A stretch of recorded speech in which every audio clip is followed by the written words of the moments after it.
আসসালামু আলাইকুম প্রিয় বন্ধু শরীর শ্রোতা দর্শক। তো আমি আবৃত্তিকার নই, আমি আমার প্রকাশিত অবাঞ্ছিত কাব্যগ্রন্থ থেকে একটা কবিতা আপনাদের পড়ে শোনাব। আশা করি আপনারা মনোযোগ দিয়ে শুনবেন এবং মতামত জানাবেন। শিরোনাম আতেল সমীক্ষা। এক শ্রেণীর আতেল আছে, মাথায় উর্বর মগজ আছে। জৈব সারে ভরা মগজ, জ্ঞান বৃক্ষের আবাদ সহজ। বৃক্ষে অনেক শাখা আছে, শাখায় শাখায় বানর নাচে। কত প্রজাতির বানর হয় আতেল সমীক্ষায় জানা যায়। মুখে তাদের মধুর বয়ান, বয়ান কাজে ফারাক যোজন।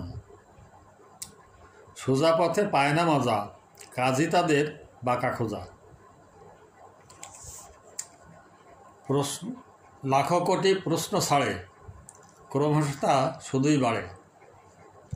স্বভাব তাদের উল্টে দেখা, ওই পাশে কি আছে ঢাকা।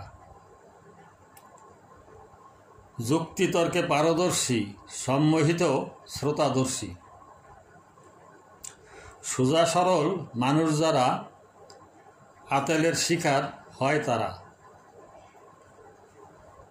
সব সমাজে আছে এরা, তাকায় কেউ সোজা কেউ টেরা।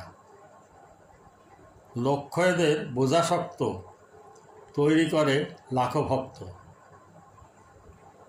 আতেলের এই বেতাল ধাক্কায় অধিকাংশই পথ হারায়। মূল বিশ্বাসে দেয় না বাধা, তাল মিলিয়ে খোঁজে ধাঁধা। মাঝে মাঝে হোঁচট খাওয়ায়, সুকৌশলে দিকটা ঘোরায়। জ্ঞানীরা শোনেন নীরবে, থাকেন মূলেই অনেক ভেবে। ধন্যবাদ।